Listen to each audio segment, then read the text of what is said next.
وقضى ربك ألا تعبدوا إلا إياه وبالوالدين إحسانا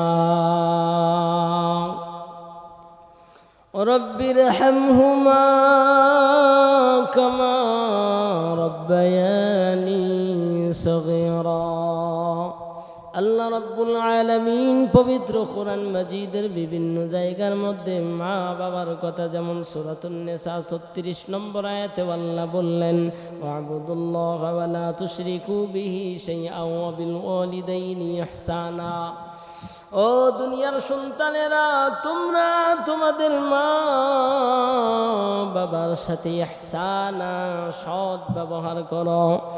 মা বাবাদের জন্য আল্লাহ রাব্বুল আলামিন আল্লাহর পক্ষ থেকে সন্তানদের জন্য 14টি হক আল্লাহ তাআলা সন্তানদের ওপর অর্পণ করে দিয়েছেন। এই জন্য মা বাবাদের যেই হালত, যেই অবস্থা, বিশেষ করে বাংলার জমিনে ঢাকা মিরপুরের যেই ঘটনা ঘটে গেল, এটার দ্বারা গোটা জাতিকে বুঝাইয়া দিচ্ছে রে মুসলমানেরা, আজকে আমাদের মা বাবা সন্তানদের কাছে কি আদরের, কি যত্নের, এটাই তার প্রমাণ মিলে গেল। মা 7 দিন আগে মারা গেলেন, মিরপুরে একটা রুমের মধ্যে থেকে এই মায়ের খোঁজ খবর নেওয়ার মতো সন্তান নাই। আরে মুসলমান, আমরা মেনে নিতাম যদি দেখতাম এই মেয়েটা কোনো সন্তান সন্ততি নাই, নিঃসন্তান অবস্থায় ছিল, হঠাৎ মারা গেল 7 দিন আগে, মনে বুঝাইতে পারতাম, মেনে নেওয়া যাইত। কিন্তু শুধু কি সন্তান, এমন বড় বড় বড় বড় সন্তানগুলি যারা সরকারি চাকরিজীবী একজন ছিলেন এবং বুয়েটের শিক্ষক একজন ছিলেন, ঢাকা মেডিকেলে তার মেয়ে একজন চাকরি করতেন, আর একটা সন্তান কানাডার প্রবাসী, এরকম একটা ভিআইপি ফ্যামিলি, সবাই তো এত সফলতার দুয়ারে চলে গেল। এরে মুসলমান, যেই সফলতা মা বাবাকে ভুলাইয়া দেয়, এইটার নাম সফলতা না। যেই শান্তি মা বাবাকে পর্যন্ত ভুলাইয়া দেয়, এই সফলতার কোনো নাম নাই, দাম নাই। ওরে সন্তান, তোমরা কেমন সন্তান, হাজার হাজার কোটি কোটি টাকার মালিক হওয়ার পরেও মা বাবার খোঁজ খবর নিতে পারো না। মুসলমানেরা, এই যে মিরপুরের এই ঘটনার থেকে আমি সারা দুনিয়ার, বিশেষ করে বাংলাদেশের মুসলমান যারা আছো, মুসলমান সন্তানগণ, তোমাদের মা বাবা তোমাদের জন্য একটা রহমত, একটা বরকত, দয়া। মা বাবা যে রহমত, মা বাবা পৃথিবী ঘুরে ঘুরে ঘুরে ঘুরে যত মানুষ দেখবেন, দেখব, আপনাদেরকে আজকে আমি চ্যালেঞ্জ করে দিলাম, গবেষণা করে দেখবেন, যাচাই বাছাই করে দেখবেন, সারা দুনিয়ার ময়দানে যত মানুষ তোমার আশেপাশে আছে, সব মানুষদেরকে পরীক্ষা নিরীক্ষা করে করে করে করে দেখবা, যত মানুষ তুমি পাও, মা এবং বাবার মতো প্রিয়, আপন, মহাব্বতের, ভালোবাসার মানুষ খুঁজে পাইবা না।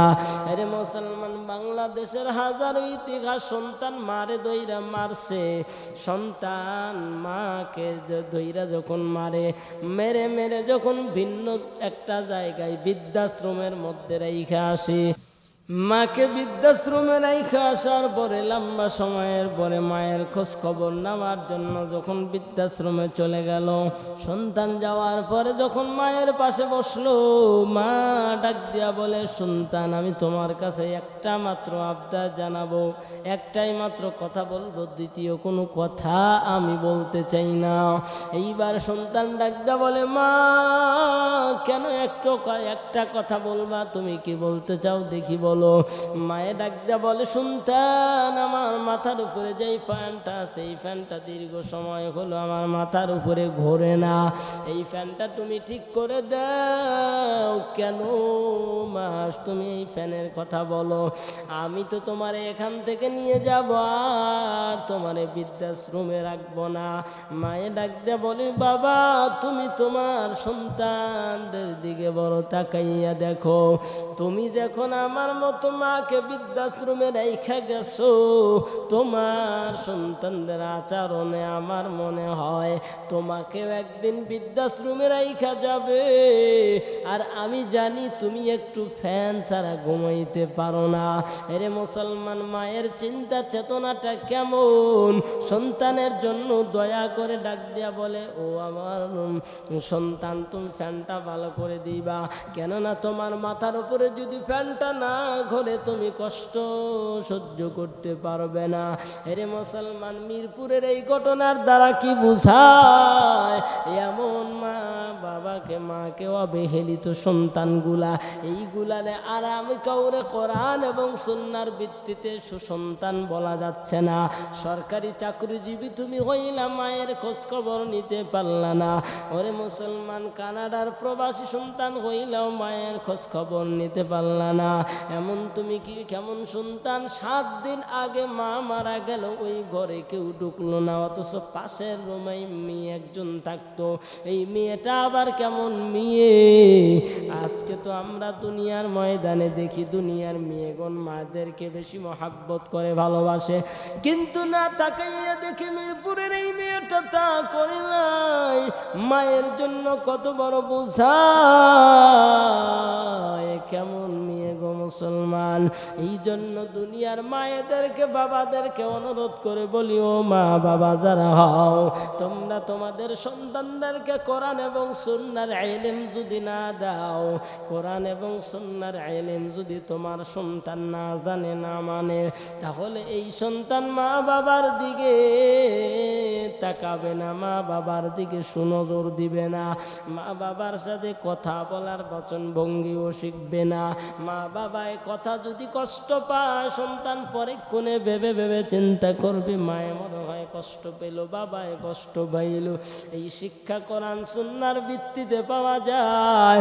তাই দুনিয়ার মা বাবা যারা যদি সন্তানের কাছ থেকে মিরপুরের এই মেয়ের মতো না হয়, তাহলে আপনি আপনার সন্তানকে ধর্মীয় শিক্ষা দিবেন, কোরআন সুন্নাহর শিক্ষা দিবেন। কোরআন সুন্নাহর শিক্ষা যদি দিতে পারেন, তাহলে আপনি দুনিয়াতেও শান্তি পাইবেন। যেই মা 7 দিন আগে মারা গেল, খোঁজ খবর কেউ নাই, পুলিশ প্রশাসন নার্স গিয়া দেখে শরীরটা ফুলা ফুলা পচে গন্ধ বের হয়ে গেছে। আরে মুসলমান, এই সন্তানদের মতো যেন আপনার আমার ভবিষ্যতে না হয়, এই জন্য আমি অনুরোধ করে বলি, ও সন্তান, তোমার গুল্লিমারি সফলতা টাকার, যেই সফলতা টাকা মা বাবার খোঁজ খবর নিতে দেয় না, চায় না, এমন সফলতার কোনো প্রয়োজন নাই। মনে রাখবাও, তোমরাও তোমাদের ভবিষ্যতে এরকম করার জন্য, এই জন্য আমি তোমাদেরকে অনুরোধ করে বলে যাই, কোরআন এবং সুন্নাহ আল্লাহর বিধিবিধান ছাড়া বিকল্প কোনো পথ নাই, বিকল্প কোনো মত নাই। আল্লাহ এবং আল্লাহর রসুলের পথ আর মত হলো আসল পথ, দুনিয়াতেও শান্তি, পরকালেও মুক্তি। এই জন্য কোরআন সুন্নাহর বিকল্প কোনো পথ আর মত নাই।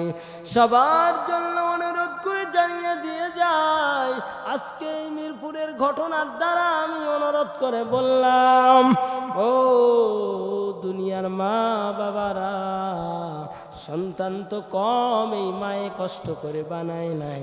ঢাকা বিশ্ববিদ্যালয়ে মেয়েকে পড়াইয়া ঢাকা বিশ্ববিদ্যালয়ের টিচার বানাইলো, সন্তানদের সরকারি প্রকৌশলী চাকরিজীবী বানাই ফেলল।